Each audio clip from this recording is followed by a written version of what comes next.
Lo que era desde el principio, lo que hemos oído, lo que hemos visto con nuestros ojos, lo que hemos contemplado y palparon nuestras manos tocante al Verbo de vida.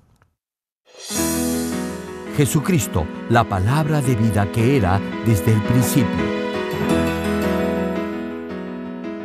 En su origen, Jesucristo es uno con Dios Creador.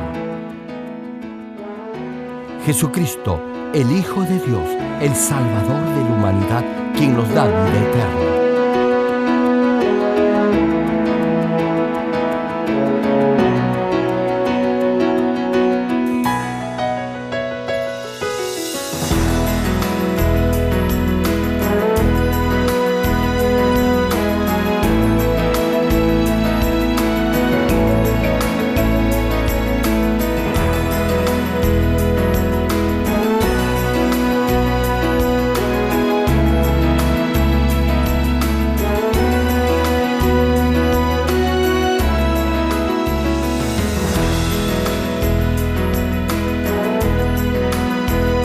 Estimado público, esperamos que a través de esta serie de prédicas del connotado evangelista de renombre internacional, Reverendo Dr. Gerald Lee, llegue a vivir una perfecta vida cristiana como verdadero Hijo de Dios.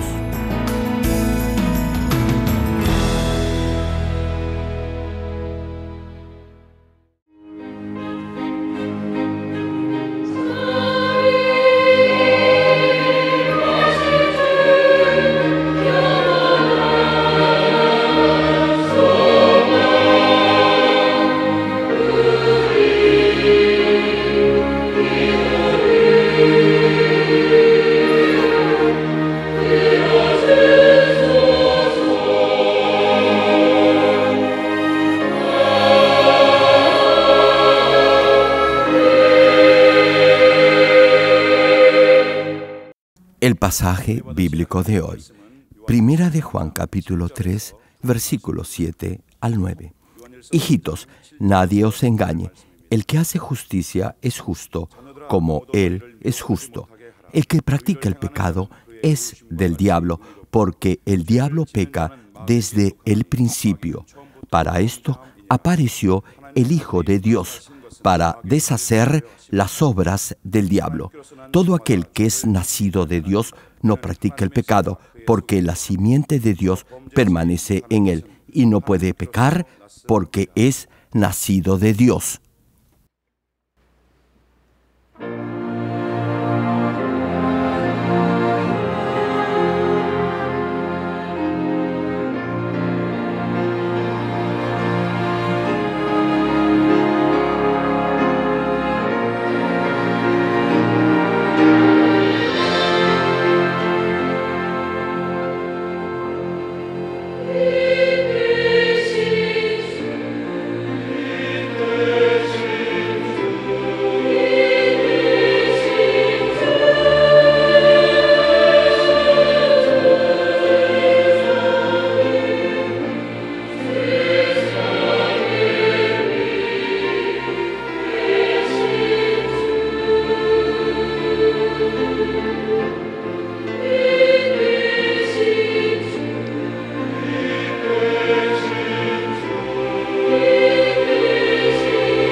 Amados hermanos en Cristo y estimado público, Primera de Juan capítulo 3, versículos 7 y 8 menciona: hijitos, nadie os engañe. El que hace justicia es justo como Él es justo. El que practica el pecado es del diablo, porque el diablo peca desde el principio. Para esto apareció el Hijo de Dios, para deshacer las obras del diablo. Hermano, cuando hay esta clase de versículos en la Biblia, le pido por favor que los grabe con letras de sangre en su corazón. Escuche bien esta parte del pasaje. El que practica el pecado es del diablo. Pregunto, si yo le dijera a cualquiera de ustedes que es del diablo, ¿cómo se sentiría? ¿Bien o mal? Muchos se sentirían heridos, ¿cierto? Se preguntarían, ¿por qué el reverendo me ha dicho eso? Sin embargo, Dios en su palabra dice que el que peca es del diablo. A ver, una pregunta, ¿quién es del diablo? Todo el que practica el pecado es del diablo. ¿Recuerdan este episodio? El Señor estaba hablando de su muerte a sus discípulos. En ese momento, Pedro lo reprendió por hablar así. Entonces el Señor, volviéndose, dijo a Pedro: quítate de delante de mí, Satanás. Como la mente de Pedro estaba siendo influenciada por Satanás, el Señor le dijo: quítate de delante de mí, Satanás. Si usted me dijera una mentira y yo lo reprendiera igual que el Señor hizo con Pedro, lo más probable es que se sentiría herido. Ahora bien, si a pesar de esa palabra de reconvención me respondiera que está agradecido por la llamada de atención, eso querrá decir que ha llegado al nivel del Espíritu. Repito el pasaje. El que practica el pecado es del diablo, porque el diablo peca desde el principio. Para esto apareció el Hijo de Dios, para deshacer las obras del diablo. Hermano, cuando alguien malvado engaña a otros, maquilla la verdad para que suene convincente.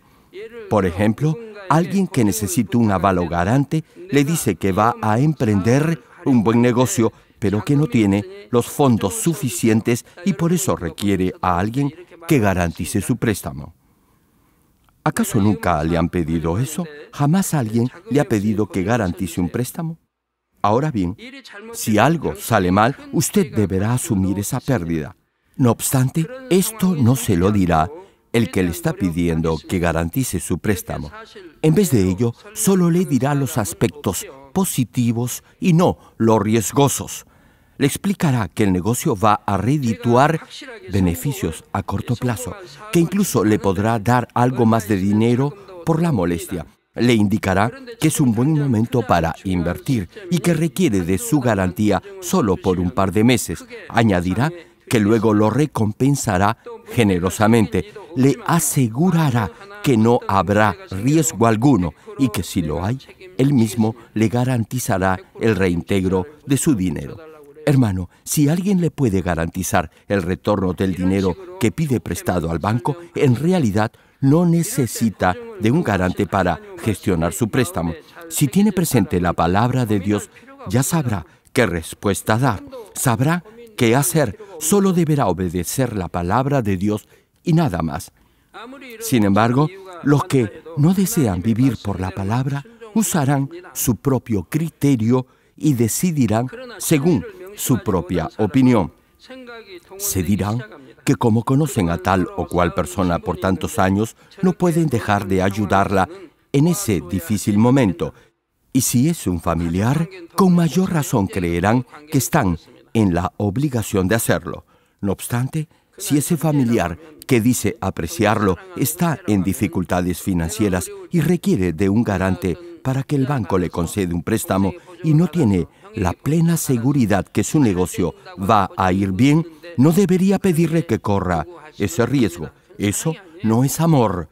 Tal vez me diga que si no ayuda a su hermano, él se molestará con usted y le dejará de hablar. Pues, si es así, déjeme decirle algo. Esa persona en realidad no lo quiere. No es un buen amigo ni un buen hermano. Es un interesado. Pregúntese, ¿acaso piensa en usted? ¿Qué pasaría si las cosas no van bien? No solo él, sino también usted y toda su familia se irían a la quiebra. En realidad, no debería pedirle ese favor. Amén. Recuerden, Ese no es amor. Si en verdad es su hermano o su amigo, no podría pedirle algo así. Jamás podría pedirle que sea aval o garante de un préstamo. Repito, ¿qué pasaría si las cosas no van bien? Usted y toda su familia perderían su dinero. No piense que será cruel si no le presta dinero o no accede a ser su garante. Tampoco deberá sentirse avergonzado por haberse negado. Al mismo tiempo, deberá también aprovechar esa ocasión para examinar su corazón a ver si el ofrecimiento de pagarle más dinero por ser su garante ha movido dentro de usted algo de codicia. No importa el lado bueno que le quiera buscar. Si sale como aval o garante de alguien, estará desobedeciendo la palabra de Dios y será algo tonto si lo hace. Imagínese hacer algo sabiendo que eso lo separará de Dios. ¡Qué tonto! ¿Verdad? Y eso además le traerá consecuencias nada agradables. Y no podrá decir que alguien lo sorprendió y lo engañó. Ya se lo estoy advirtiendo. No preste dinero, ni sea garante o aval de otra persona. No importa si es su hermano de sangre o un amigo de años. No lo haga. No se olvide, si desobedece la palabra, Dios no lo podrá proteger, ni podrá proteger sus finanzas. Repito, si no obedece la palabra de Dios, Dios no lo podrá bendecir. No importa si dice que ama al Señor, si desobedece, Él no podrá ayudarlo ni protegerlo. Jonás era un profeta de Dios, pero desobedeció a Jehová y trató de huir de él. Sin embargo, una tormenta lo alcanzó.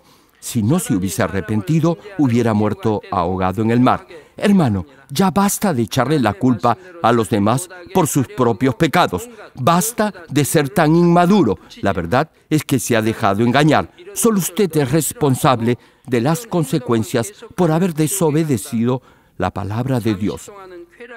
Usted peca porque Satanás lo tienta y lo hace en forma sutil. Incluso pondrá en su mente miles de pretextos que justifiquen su pecado. Jamás le dirá que el pecado lo va a esclavizar ni que lo va a perjudicar. Nunca le dirá que Dios odia el pecado. Le dirá que pecar es algo normal y que no le hará daño. Satanás es experto en justificar el pecado. Incluso le dirá que es bueno vivir por la palabra de Dios, pero que, como usted no es pastor, no deberá ser tan radical, que, como Dios es amor, entenderá si de vez en cuando peca porque la carne es débil. Le insinuará que en la actualidad vivir de esa manera ya no es pecado, o que, como es nuevo creyente y aún no tiene una fe firme, podrá pecar sin problema. Lo hará creer que, como va a la iglesia, Dios siempre lo perdonará, que por ser joven todavía tiene derecho a divertirse un poco más, y que cuando el pastor menciona que si peca va a ir al infierno, se refiere a los que pecan mucho o a los que cometen pecados graves como matar a alguien. Además, le dirá que podrá pecar y luego arrepentirse, y no tendrá problema alguno, así que podrá divertirse y estar bien con Dios. Ahora me dirijo a los nuevos creyentes. No se dejen engañar. La palabra no dice eso. Dios afirma que si practica el pecado, levantará un muro que lo separará de él, y llegará un momento en que ya no podrá ni deseará arrepentirse. Su conciencia se habrá endurecido y no podrá hacerlo. No habrá reconciliación con Dios. Satanás lo tentará de esa forma para que, poco a poco, acepte el pecado como una opción. Más aún, a través de la televisión y el Internet, el mundo se está manchando cada vez más de pecado y de lujuria. Ahora, por cualquier computadora se puede accesar a la pornografía. Menores de edad, jóvenes y adultos. No hay distinción alguna. Todos ellos están expuestos a esta clase de escenas de sexo y de violencia. Y si en forma diaria consume esa clase de imágenes tóxicas, su corazón se hará cada vez más insensible a lo espiritual, a lo puro y a lo bueno. Antes, la sociedad se horrorizaba por un pecado flagrante. No obstante, hoy en día lo único que atinan a decir es que eso es algo aceptable y normal. Les comparto algo. En la década de los años 50 y 60, por lo menos aquí en Corea, la mayoría de las películas eran tristes, tragedias, dramas, etc. Los actores debían, en primer lugar, aprender a llorar muy bien. Las más famosas actrices debían ser muy buenas plañideras y lloronas. Si la película no era triste, el comentario no era bueno. Mientras más trágica fuese la película, mejor era la crítica. El corazón de la gente era tocado por esas escenas dolientes y el público lloraba. Se identificaban con el papel de los actores. Los que han vivido la guerra de Corea recordarán lo dura que fue esa época. Incluso sobrevivir era difícil. Con eso les digo todo. No había alimento. Se comían las raíces del pasto o césped y la corteza o el tronco de los árboles. Había mendigos por doquier y la gente literalmente moría de hambre. En invierno muchos morían congelados. Como la mayoría habían vivido esa época trágica y de pobreza absoluta, las películas tristes los impactaban. Decían, repito, que esos films eran buenos. Hoy en día, el público evita ver esa clase de películas. Y no solo me refiero a los no creyentes. La conciencia religiosa de los cristianos también ha cambiado. Hoy en día, si hacen algo en contra de la voluntad de Dios, no lo consideran pecado. Simplemente argumentan que como otros cristianos lo hacen, ellos también lo pueden hacer. En la iglesia dicen que aman a Dios, pero luego en sus acciones buscan su propio beneficio egoísta. Perjudican e injurian a otros en beneficio propio y se justifican diciendo que no tenían otra alternativa porque estaban atravesando por una situación crítica. Hay algunos que arguyen esta clase de pretextos. No obstante, hay otros más descarados que ni siquiera se toman la molestia de inventar alguna excusa. A pesar que han perjudicado materialmente a otros, no sienten el mínimo remordimiento. No tienen vergüenza. Cometen adulterio y se excusan diciendo que lo hicieron porque se sentían solos. Otros culpan a los demás arguyendo que ellos fueron las víctimas, que fueron seducidos o seducidas, que ya habían planeado casarse y que por eso no pensaron que era malo tener relaciones sexuales antes del matrimonio. Pregunto, ¿quién les dijo eso? ¿Por qué culpan a otros de sus pecados? Hay algunas muchachas que han tenido relaciones sexuales pretextando que lo hicieron por lástima o conmiseración. ¿Se imaginan qué excusa más ilógica y tonta? La muchacha sabía que fornicar es pecado y que ese pecado la llevaría al infierno. Aún así, lo hizo. Yo, en realidad, no puedo entender eso. Pecan y luego inventan pretextos para justificar su pecado. De cualquier forma, la palabra de Dios no cambia. Y la norma de justicia de Dios para ser salvo tampoco cambia. Tal como advierte la palabra, no deberá dejarse engañar por el maligno. Hermanos, a pesar que la maldad y el pecado se incrementen día a día en este mundo, los hijos de Dios vivirán como luz que brilla en medio de la oscuridad.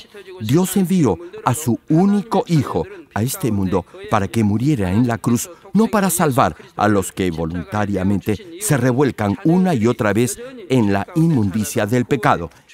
El Señor llevó la cruz para liberarlo de la atadura del pecado, para liberarlo del poder de Satanás y del infierno, no para que continuara viviendo en el pecado.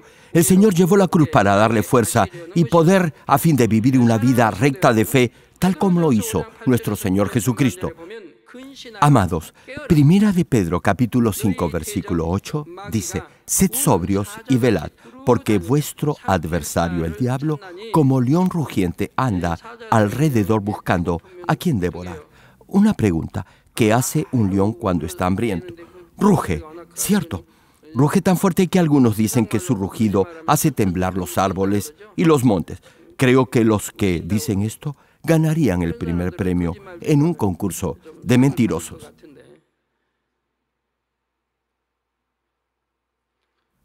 Así como un león rugiente, el diablo y Satanás andan merodeando, acechando, buscando a quien devorar, y devoran seres humanos que viven en el pecado. Estarán esperando que usted ceda a cualquier tentación para devorarlo. Pero le digo algo, resista, hermano, resista y nunca desista.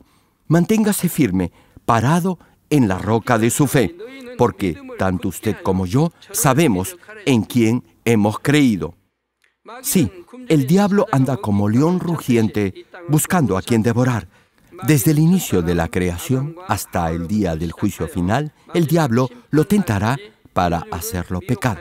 Ya les he compartido esto en la serie de mensajes titulada El mundo de los espíritus malignos. Brevemente se los narro. El arcángel Lucifer se corrompió por su vanidad, es decir, por su arrogancia, y quiso exaltarse como Dios, esto es, quiso ser adorado. Ese arcángel tentó y pervirtió a muchos otros querubines y ángeles. Hizo que 1/3 de todos los ángeles se rebelaran contra Dios. Sin embargo, a pesar que Lucifer era un arcángel de alto rango y con mucho poder, nunca podría haber vencido a Dios, quien lo había creado.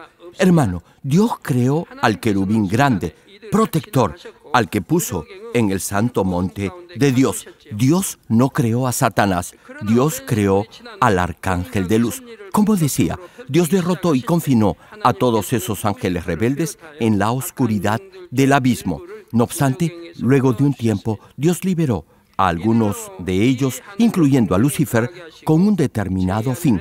Para el cultivo del ser humano, Dios los dejó que permanecieran en el aire, es decir, en el segundo cielo, y los usó como instrumentos para perfeccionar al ser humano. Desde ese momento, esos espíritus malignos han tentado al hombre, pero lo han hecho dentro de los límites que Dios mismo les ha fijado. Tal como menciona el apóstol Pablo, esos espíritus tienen una autoridad delimitada por Dios y no podrán sobrepasarla. Por eso, todos los que vivimos en Cristo somos más que vencedores. Por fe, ya tenemos la victoria en esta guerra espiritual. Sin embargo, la arrogancia de Lucifer lo ha vuelto brillantemente estúpido. No se da cuenta del triste final que le espera. Todavía cree que puede vencer a Dios, pero como no se le puede enfrentar, ataca a lo más preciado de Dios, es decir, a su creación, al ser humano que el mismo Dios Trino creó a su imagen y semejanza. Por eso, el diablo promueve e incentiva la maldad que hoy en día impera en este mundo. Solo como ejemplo, usted va a un casino, juega y pierde. Pierde varias veces. Ahora bien, su esposa lo conmina a dejar el juego. No solo su esposa, sus hijos, en fin, toda la familia le pide que deje de jugar. Pregunto, ¿les haría caso? 9 de cada 10 personas no escucharán el ruego de la familia. ¿Saben por qué? Porque el que juega creerá que la próxima vez que apueste recuperará todo lo perdido. Hermano, los ludópatas o adictos al juego empiezan así. No dejan el juego porque desean ganar dinero fácil. Creen que llegará el día en que finalmente ganarán. Pero si eso fuera cierto, todos los que juegan serían millonarios. No obstante, eso no es así. Más bien, he escuchado que los que tienen este vicio han perdido todo lo que tenían. Al final, pierden todo. Es igual que Lucifer. Al final, perderá. Por eso, mientras tiene poder en esta tierra, continuará incentivando la maldad y la perversión en todas sus formas. Lucifer tentó a Eva y Adán para que comieran del fruto del árbol de la ciencia del bien y del mal. Y en el tiempo del Antiguo Testamento hizo que se persiguiera a los siervos de Dios a fin de impedir la obra del reino. Cuando el Señor Jesús vino a este mundo, este mismo Lucifer instigó a gente malvada a crucificar al Señor. El diablo hace que la gente accione en el pecado. Usted comete el pecado, pero el diablo es quien lo lleva a pecar y usted le obedece.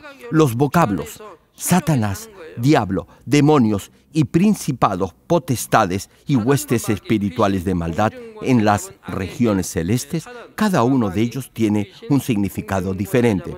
Cada uno se refiere a una diferente entidad de maldad, jerarquías de autoridad. Ya les he compartido esto anteriormente. Satanás acciona e influye en el espacio como las ondas de la radio y pone pensamientos de maldad en el corazón del ser humano.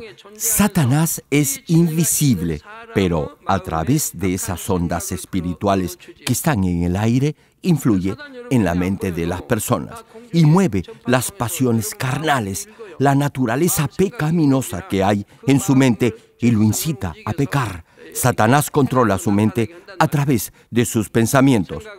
Hermano, en la medida en que tenga maldad en su corazón, Satanás controlará sus pensamientos y sentimientos. Por eso, si crece en su nivel espiritual y se despoja de la maldad interior, el maligno no podrá influir en su mente ni en sus pensamientos. Satanás podrá controlar solo al ser humano carnal, no al espiritual.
Continuando con la prédica, el diablo es quien lo induce a pecar de obra siguiendo los pensamientos de maldad que hay en su mente. Tal vez se pregunte, ¿quién ha puesto esos pensamientos inicuos en su mente? ¿Quién puede controlar e influir en su mente y en sus pensamientos? ¿Quién? ¿Quién? Es Satanás quien lo hace, hermano. Satanás es quien pone en su mente la intención de pecar y el diablo es quien lo induce a poner en acción ese pensamiento y lo lleva finalmente a pecar de obra. Como les decía, los ángeles inicuos que se rebelaron contra Dios fueron confinados al abismo y aún están allí. No obstante, unos pocos de ellos fueron liberados a fin de cumplir con la providencia del cultivo del ser humano. La Biblia dice que 1/3 de todos los ángeles se rebelaron con Lucifer. No creo que puedan imaginar cuántos fueron. Digamos que cuando retorne el Señor, la población mundial sea de 7 billones o más de habitantes. Cada ser humano, sea o no cristiano, tiene un ángel. Además, los creyentes tendrán un ángel adicional en el cielo, quien llevará un registro de todo lo que hace en este mundo. El ángel asignado en este mundo es para cuidarlo y protegerlo. Ahora ya podrán tener una ligera idea del inmenso número de ángeles que hay. A través de la historia hemos visto cómo el diablo constantemente incita y seduce al ser humano a pecar y a desobedecer a Dios. Cada vez que un siervo de Dios se levanta para predicar la palabra del Señor, el diablo instiga a personas perversas para oponerse. Incluso intentan matarlo. Si sabe esto de antemano, no tendrá temor alguno y le será fácil superar y vencer toda oposición. Les comparto algo. Cuando he salido al extranjero a realizar megas cruzadas, algunos de los medios de comunicación de Corea y misioneros de este país de otras denominaciones se han opuesto y han querido interferir con mi ministerio. Pero, a pesar de esa oposición, el resultado ha sido obvio. Ha sido una total y completa victoria de Dios. A mayor oposición de Satanás y de sus secuaces, mayor será la victoria del Señor. Cuando incluye en la ecuación al Señor, el resultado final será siempre la victoria. Y sin saberlo, los que habían intentado obstaculizar la cruzada fracasaron y más bien la hicieron más conocida. Recibimos publicidad gratuita. Hermanos, hasta el diablo obedece a Dios. ¿Cuántos dicen amén? Desde luego, estos opositores no se daban cuenta que era Satanás quien los estaba instigando. La mayoría piensa que uno mismo es incitado a pecar. No creen que Satanás es quien los induce a pecar. Sin embargo, toda obra o acción que no es buena viene de Satanás. Incluso hay quienes dicen que son cristianos, pero no viven por la palabra de Dios. Más bien, viven en el pecado. Eso es obedecer al diablo. Aquellos que conocen la palabra ya no deberán ceder ante ninguna tentación del diablo. Ustedes ya son hijos de Dios y no deberán obedecer nunca más al diablo, el enemigo de Dios. Espero que todos estén siempre alertas y vigilantes, parados, firmes en la roca de la fe y con sus ojos espirituales bien abiertos. Es mi permanente oración que lleguen a derribar todo argumento que se oponga a la palabra de Dios y que se esfuercen en su carrera de la fe.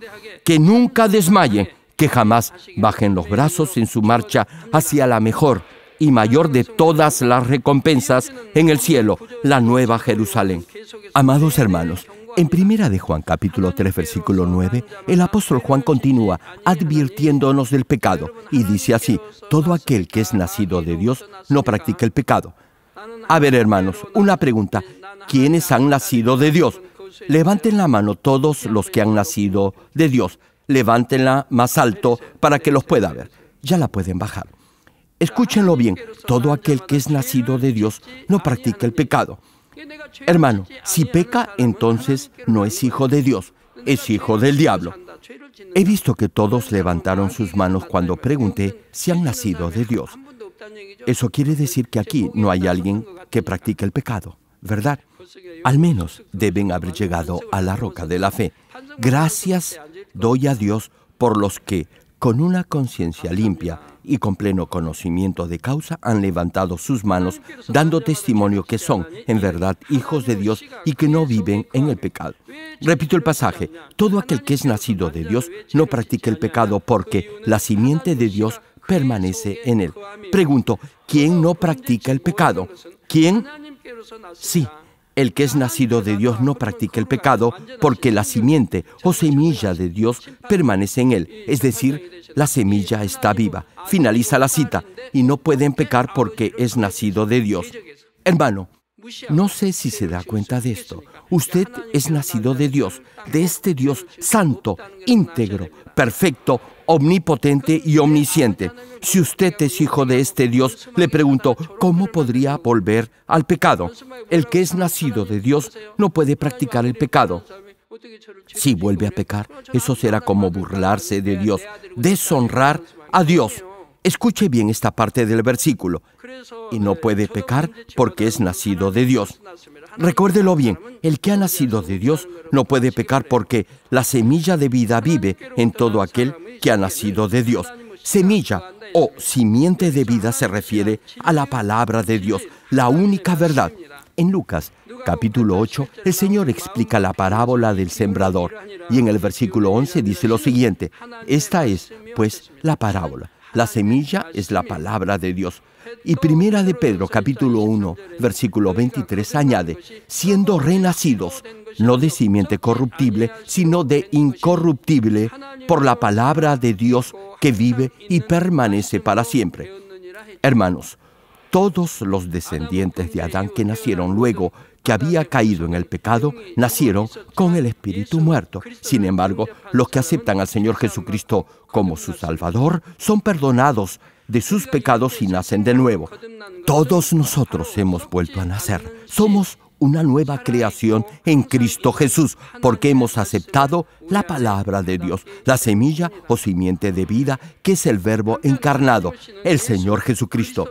La primera parte de Juan capítulo 1, versículo 14, menciona sobre esto: y aquel Verbo fue hecho carne y habitó entre nosotros. Y en Juan capítulo 1, versículo 1 leemos: en el principio era el Verbo, y el Verbo era con Dios, y el Verbo era Dios. Sí, hermano, Jesucristo es el Verbo. el Verbo que se hizo carne y habitó en este mundo.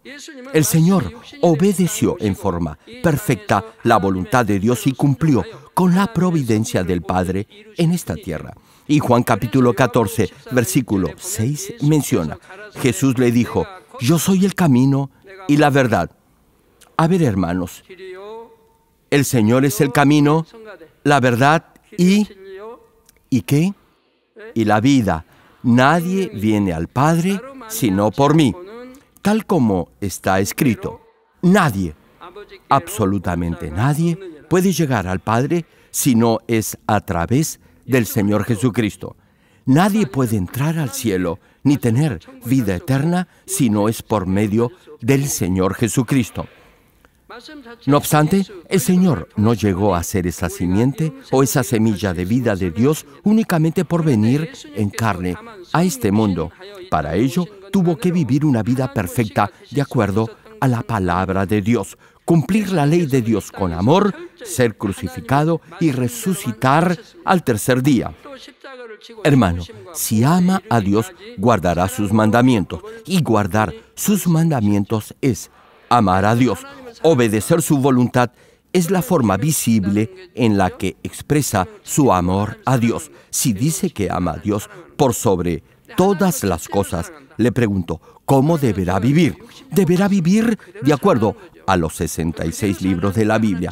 Amar a Dios por sobre todas las cosas es vivir por su palabra. Y por ese amor que profesa, cumplirá los mandamientos de Dios y llegará a la plenitud del Espíritu. Si cumple la palabra de Dios, alcanzará el Espíritu perfecto y así llegará a ser un verdadero hijo de Dios.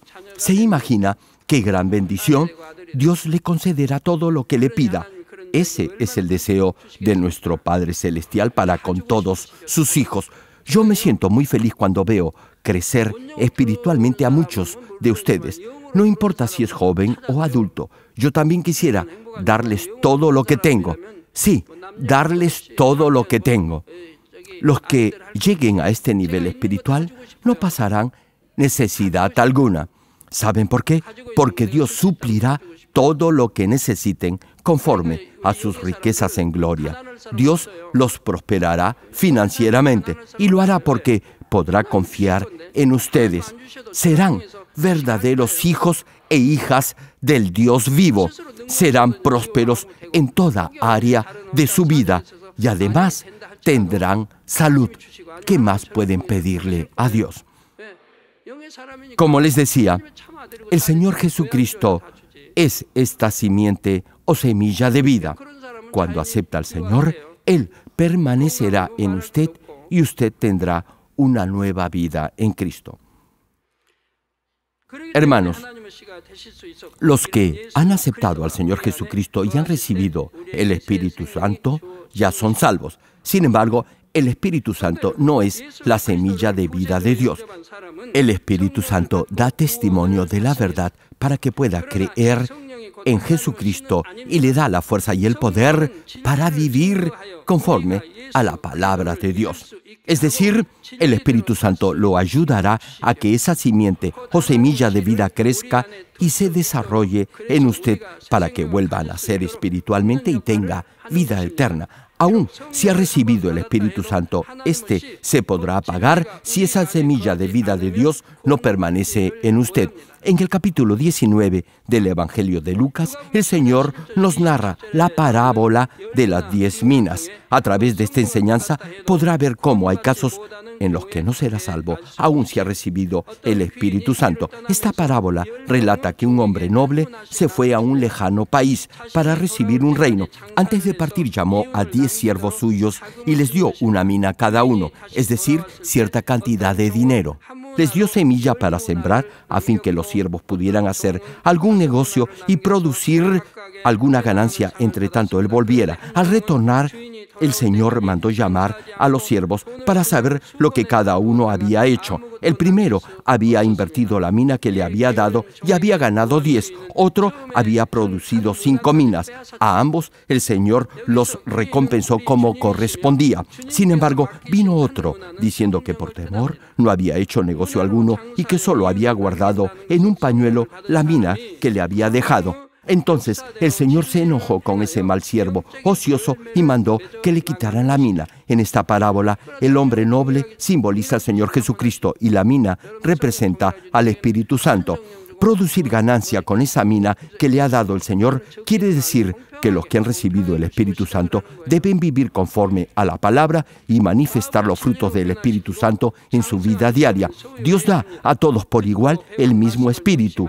¿O acaso creen que algunos reciben el Espíritu Santo más grande que otros? Claro que no. El mismo Espíritu es dado a todos por igual. Y el Espíritu Santo transformará su corazón y hará que su fe crezca, ayudándolo a poner en práctica la palabra de Dios en su diario vivir.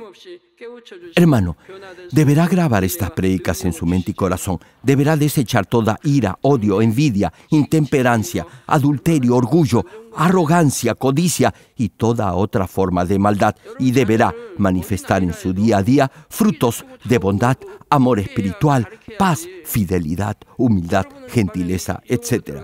El Espíritu Santo constantemente lo guiará hacia este objetivo. Le dará gracia y fortaleza para que cambie. Hermano, es malo, muy malo sentir envidia y tener celos de otros. Deberían incluso enseñar a sus hijos a no tener esa clase de malos sentimientos.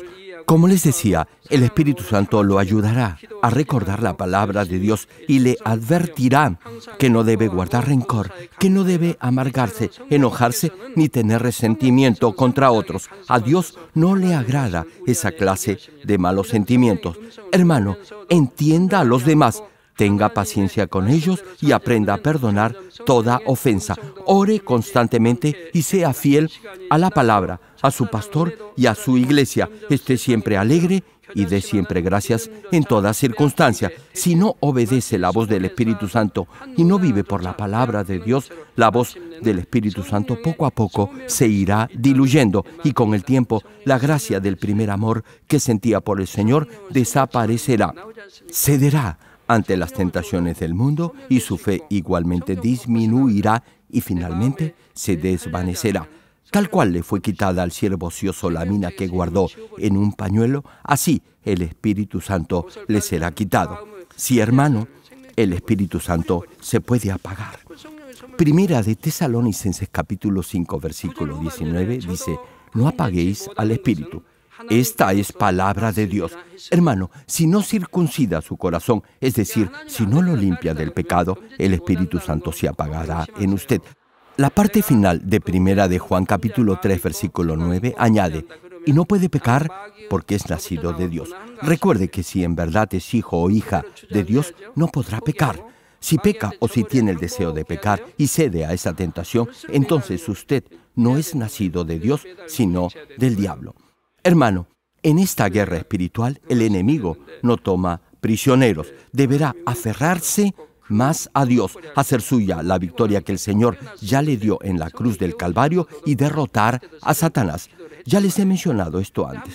Cuando trabajaba en la construcción, me costaba mucho levantarme en las mañanas, así que el Espíritu Santo me despertaba muy temprano para que pudiera asistir a la oración de la mañana. Pero 3 veces no hice caso a la voz del Espíritu Santo. Luego el Espíritu ya no me despertó. Eso me chocó. El Espíritu Santo me estaba despertando para orar, pero ya no lo hacía porque no le había hecho caso, no había obedecido. Pero no me di por vencido, no me abandoné. Me propuse recuperar mi relación con el Espíritu Santo. Más bien, me arrepentí y ayuné. Ayuné por 3 días. Si le ha pasado esto, al menos deberá ayunar por un día. Le pregunto, ¿qué cree que deberá hacer si por alguna razón su comunión con Dios se ha interrumpido? Pues deberá restablecerla cuanto antes. Será un tiempo de arrepentimiento y de ayuno, y así recobrará su intimidad con Dios. Si permanece impávido ante esa situación, su comunión con Dios no le volverá por arte de magia.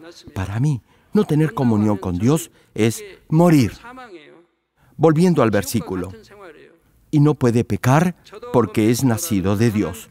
Hermano, este versículo expresamente señala que todo el que nace de nuevo, al aceptar a Jesucristo como Señor y Salvador, no debe ni puede practicar el pecado. Si ha nacido de Dios, deberá tener esa semilla o simiente de Dios en usted. Y si la tiene, el Espíritu Santo claramente lo hará discernir la voluntad de Dios. Conocerá el corazón de Dios, experimentará en forma personal su amor, conocerá la verdadera bondad y el verdadero amor. Incluso si pecar le produjera millones de dólares, nunca cedería a esa tentación porque ya habrá conocido algo que va más allá de los sentidos y de lo natural. Habrá conocido el corazón de Dios, de su Padre Celestial, y eso no tiene precio. No obstante, aun si tiene esa semilla de vida en su corazón por haber aceptado al Señor Jesucristo como Salvador y haber recibido el Espíritu Santo, a veces podrá pecar antes de haber llegado al nivel de la santidad. En este proceso de perfeccionamiento, su mente carnal y su misma carne desearán pecar, y si no está alerta, podrá ceder a la tentación. Sin embargo, si prosigue llenando su corazón con la palabra de Dios, con la ayuda del Espíritu Santo, podrá despojarse de todo deseo y de toda obra de la carne, y así llegará a reflejar el carácter del Señor Jesucristo y podrá, con toda confianza y seguridad, afirmar que ha nacido de Dios. Termino el mensaje. Amados hermanos en Cristo y estimado público, la semilla que Dios siembra en el corazón de sus hijos es su palabra, y el Señor Jesucristo es el verbo, es decir, la misma palabra. Otra designación para la semilla de Dios es la semilla de vida. Ya muchos saben acerca de esta semilla de vida. Esta semilla no está solo en los hijos de Dios, sino en todo ser humano. No obstante, cuando el pasaje de hoy señala porque la simiente de Dios permanece en él, se refiere expresamente al momento en que esa semilla de vida se ha reactivado o ha vuelto a vivir en el momento en que recibe el Espíritu Santo luego de haber aceptado al Señor Jesucristo como Salvador. Esto quiere decir que ya es hijo de Dios porque su espíritu ha vuelto a nacer del agua y del Espíritu. Tal vez se pregunte cuándo murió su espíritu. Luego que Adán pecara, tal como Dios le había advertido, ciertamente morirás, su espíritu murió y Adán se volvió un ser carnal. Es decir, su espíritu ya no estuvo activo. Sin embargo, esa semilla de vida no desapareció, tan solo estuvo como dormida, cubierta por todo lo carnal. Cuando recibe el Espíritu Santo, ese mismo espíritu toca y revive esa semilla de vida que estaba como dormida. En otras palabras, al aceptar al Señor Jesucristo como su Salvador y recibir el Espíritu Santo, esa semilla se reactivó, volvió a vivir y desde ese momento deberá crecer, desarrollarse y fortalecerse en la medida en que escuche y ponga en práctica la palabra de Dios. Sí, hermano, en la medida en que sea lleno del Espíritu Santo, esa semilla de vida se fortalecerá y su espíritu ya activo crecerá. En ese proceso podrá experimentar en su vida el obrar de Dios, quien hará que lo imposible se haga posible. Es decir, todo le irá bien, prosperará en toda área de su vida. Dios responderá las peticiones de su corazón y además tendrá salud. Sí, mi hermano, recibirá honra, riquezas y vida. El bien, la misericordia y la prosperidad de Dios lo alcanzarán. Usted no buscará el dinero lo buscará usted. Por el contrario, si no vive por la palabra, si desobedece la voluntad de Dios, si continúa pecando, esa semilla se debilitará. Por eso, a menos que en forma constante y diaria nutra esa semilla de vida con la palabra, la semilla morirá. Oro en el nombre del Señor Jesucristo para que todos crezcan espiritualmente, vivan conforme a la palabra de Dios y mantengan siempre viva esa semilla de vida con la llenura del Espíritu Santo. Amén.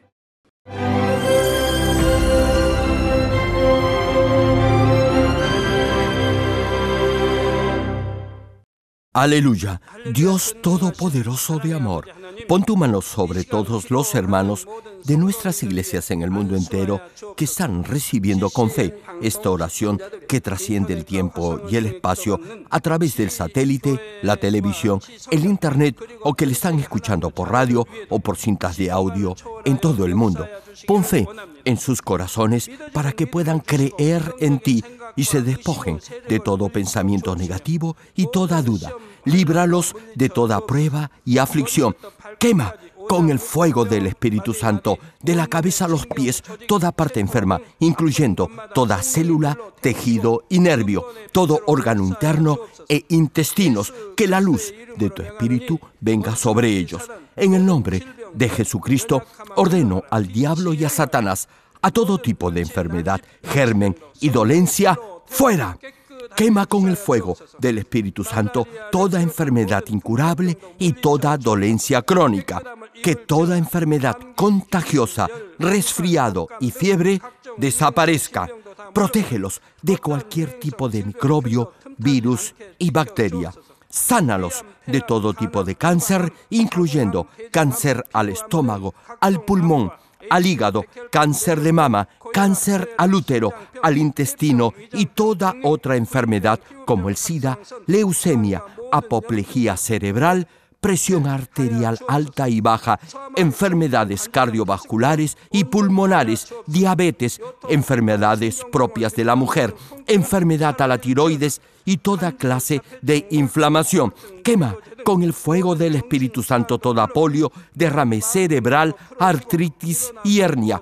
Que todo tipo de dolor de espalda, de cabeza y toda clase de neuralgia desaparezca. Libéralos de toda epilepsia, autismo, depresión, neurosis y enfermedades mentales y de toda clase de parálisis.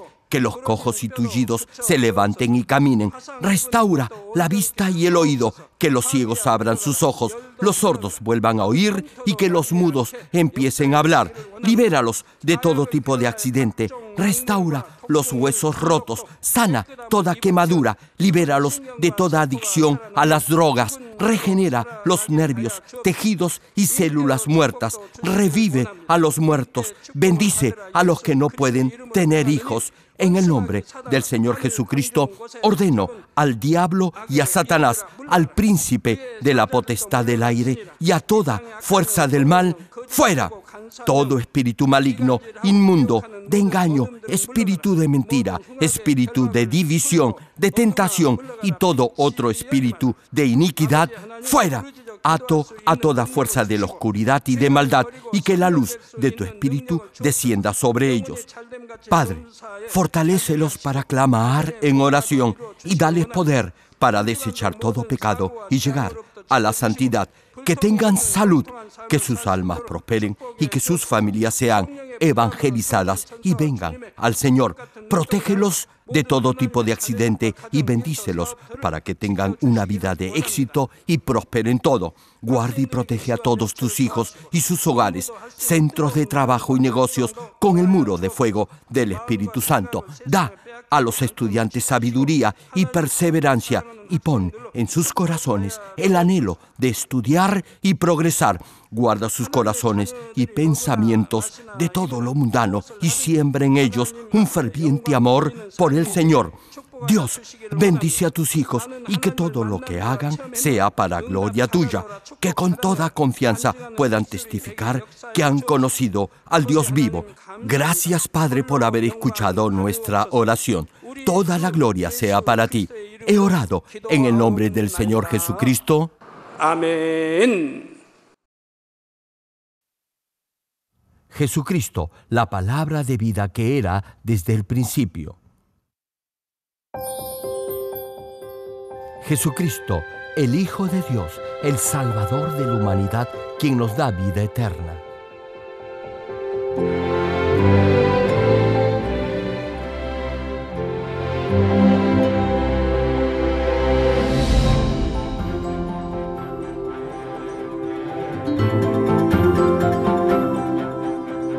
Estimado público, esperamos que a través de esta serie de prédicas del connotado evangelista de renombre internacional, Reverendo Dr. Gerald Lee, llegue a vivir una perfecta vida cristiana como verdadero Hijo de Dios.